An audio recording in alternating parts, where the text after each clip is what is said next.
কথায় আছে যে রাধে সে চুলও বাঁধে।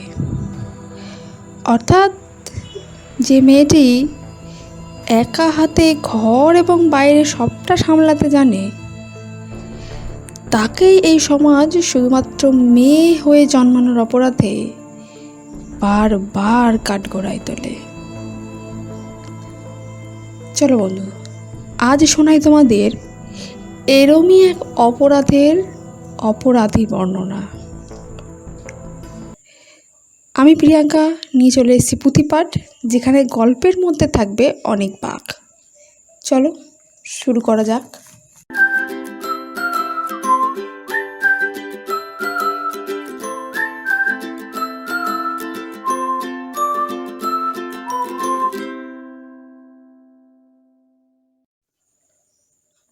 ঠাকুমা বলতো কোথা থেকে এসে নাকি জুড়ে বসেছে ও এই বাড়িতে। ঐশী, দুই দিদির আদরের ছোট বোন। দুই দিদির আদরের হলেও ঘরের বাকি সদস্যদের কাছে কিন্তু ও ছিল অনাকাঙ্ক্ষিত। মা, বাবা, ঠাকুমা সবাই চেয়েছিল দুই বোনের পরে এবার নিশ্চয়ই ওর মায়ের কোল আলো করে একটা ছেলে আসবে। কিন্তু মা, বাবা, ঠাকুমার সব আশায় জল ঢেলে দিয়ে মায়ের কোল আলো করে দুর্গা ঠাকুরের মতো রূপ নিয়ে এসেছিল ঐশী। নামটা অবশ্য বড়দি পছন্দ করে রেখেছিল ওর এই দুর্গা ঠাকুরের মতো রূপ দেখেই। বড়দি আর মেজদির খুব আদরের ও। একটু বড় হয়ে ঐশী শুনেছিল ওর দিদির কাছে ও হবার পর নাকি ওর মা খুব কান্নাকাটি করেছিল, শুধুমাত্র ও ছেলে হয়ে জন্মায়নি বলে। মা নাকি ওকে কোলেও নেয়নি দুদিন। একটা চাপা অভিমান কেমন যেন ওর ওই বয়স থেকেই ঐশীকে ঘিরে রেখেছিল। শুধুমাত্র ছেলে হয়ে জন্মায়নি বলে এত হেনস্থা। ও দেখিয়ে দেবে সবাইকে যে মেয়ে হয়েও ও কোনো ছেলের থেকে কম না। ওর দিদিরা ওর থেকে বয়সে 5-6 বছরের বড়। ছোটবেলায় একবার ঠাকুমের শরীর বেজায় খারাপ হলো। দুপুরে বাড়িতে সব মেয়েরাই আছে, বাবাও অফিসে।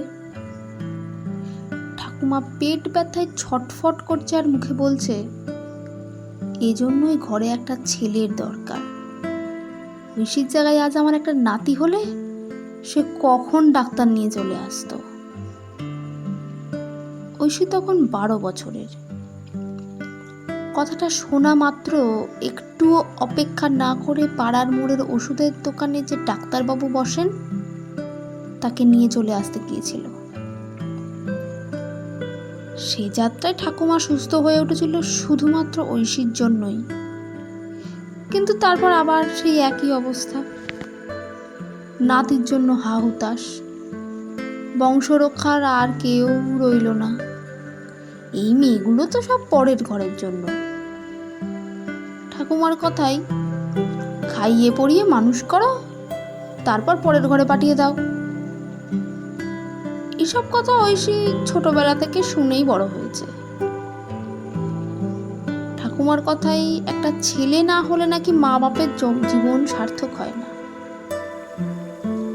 বুড়ো বয়সের সম্বল তো ওই নারী ছেঁড়া ধন ছেলেই। কদিন ধরে ঐশী দেখছে ওর মায়ের শরীরটা একটু ভালো নেই। কেমন যেন ঝিমিয়ে থাকে ওর মা। মাঝে মাঝে আবার বমিও করছে। ঐশী তখন সবে ঋতুমতী হয়েছে। দিদিরাই সব বুঝিয়ে দিয়েছিল ওকে কেমন করে কি করতে হবে। রাত্রিবেলা বড়দিদিকে জিজ্ঞেস করেছিল ঐশী, এই দিদি, মায়ের কি হয়েছে রে?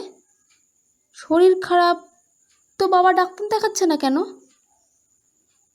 এভাবে ঘরে রেখে দিলে তো আরো অসুস্থ হয়ে পড়বে মা। ওর কথা শুনে ওর বড়দি বলল, আমাদের আবার ভাই হবে রে। সেই জন্যই মায়ের শরীর খারাপ। 12 বছরের ঐশীর সেদিন কেমন যেন একটা অজানা রাগ জন্মেছিল মা বাবার ওপর। একটা অজানা ক্ষোভে আর চাপা অভিমানে ভেতর ভেতর গুমড়ে মরছিল। এরপর থেকেই ঐশী কেমন যেন চুপচাপ হয়ে গেছিল। এসব খবর তো আর চাপা থাকে না। স্কুলে বন্ধুরা সবাই হাসাহাসি করতো ওর এই বয়সে ওর ভাই হবে জেনে। পাড়াতেও একই অবস্থা। এসব দেখে শুনে ঐশী কেমন যেন নিজেকে গুটিয়ে নিয়েছিল সবার থেকে। একটা প্রাণবন্ত প্রাণোচ্ছল মেয়ে কেমন যেন নিস্তেজ হয়ে পড়েছিল। সবার সামনে যেতে ভয় পেত। কেউ যদি হাসাহাসি করে ওর এই ভাই হওয়া নিয়ে, ওর দুই দিদিকেও সবাই বলতো, কিন্তু ওরা চুপ করে সহ্য করে নিত। ঐশী ভাবতো কি করে সহ্য করে দিদিরা এত ব্যঙ্গোক্তি। আশ্চর্যের বিষয়, ঐশী দিনের পর দিন এই পরিবর্তন কিন্তু ওর বাবা মা দেখেও না, দেখার ভান করে। ওরা মশগুল নিজেদের অনাগত ছেলের আশার খুশিতে। ঐশী দিনের পর দিন চোখের সামনে দেখতো মাকে ওর বাবা বলছে, ভালো করে খাওয়া দাওয়া করো, নইলে আমার ছেলে সুস্থ সুন্দর হবে কি করে। আচ্ছা, এবারও যদি ওর মায়ের আবার মেয়ে হয়, তাহলে কি আবারও ওর মা বাবা ছেলের জন্যই হাহুতাশ করবে? কে জানে, হয়তো। দেখতে দেখতে ঐশীর মায়ের ডেলিভারির ডেট এসে গেল।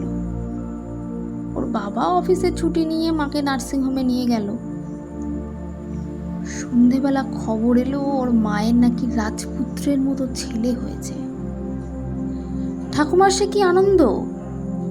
খুশিতে উচ্ছল হয়ে বড়দিকে বলল, বসে আছিস কি মুখ পুরি, যা ঠাকুর ঘরে গিয়ে শাকটা বাজা।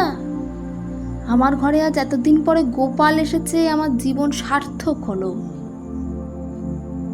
এবার আমি নিশ্চিন্তে স্বর্গে যেতে পারবো। 8 দিন পর মা ওদের ভাইকে নিয়ে ঘরে ফিরল। ঐশী দেখলো ঘরে যেন সাজো সাজো রব পড়ে গেছে। বাবা বড়দিকে একবার ছেলের ঘর ঠিকঠাক পরিষ্কার হয়েছে কিনা জানতে চাইছে, কখনো বা মা ছেলের জন্য কেনা নতুন জামাগুলো পরিষ্কার করে ধুইয়া হয়েছে কিনা জানতে চাইছে। অথচ একবারের জন্য ওর মা এটা জানতে চাইছে না যে ওর মায়ের আরো 3টে সন্তান এতদিন ওর মাকে ছাড়া ছিল। ওদেরও কোনো কষ্ট হয়েছে কিনা, এতটা অবহেলা মেয়ে হয়ে জন্মেছে বলে। এরপর ঐশী প্রতিটা মুহূর্তে দেখেছে আর উপভোগ করেছে মা বাবারা ঠাকুমার প্রত্যেক পদে পদে ভাইকে অহেতুক প্রশ্রয় দেওয়া, ওর প্রত্যেকটা অন্যায়কে দেখেও না দেখার ভান করা। ভাইও মনে হয় এটা বুঝে গিয়েছিল ধীরে ধীরে এ বাড়িতে ওর জায়গাটা কোথায় আর ওর 3 দিদির জায়গা কোথায়। কয়েক বছর পরেই বড়দি আর মেজদির বিয়ে এক প্রকার জোর করেই দিয়ে দেওয়া হয়েছিল। ঠাকুমার কথায় পরের ঘরে যখন পাঠাতেই হবে তখন তাড়াতাড়ি পাঠিয়ে দেওয়াই ভালো। কি হবে আর মায়া বাড়িয়ে। যদিও এই কথাটাই ঐশীর যথেষ্ট আপত্তি আছে, কারণ ও মনে করে এ বাড়িতে ওদের 3 বোনকে মায়ার বাঁধনে কেউ জড়ায়নি। ওরা 3 বোনই অনাহত অতিথি এ বাড়িতে। বড়দি আর মেজদির বিয়ের পর ঐশী কেমন যেন একা হয়ে গিয়েছিল এই বাড়িতে। সারাক্ষণ পড়াশোনায় নিজেকে ডুবিয়ে রাখত।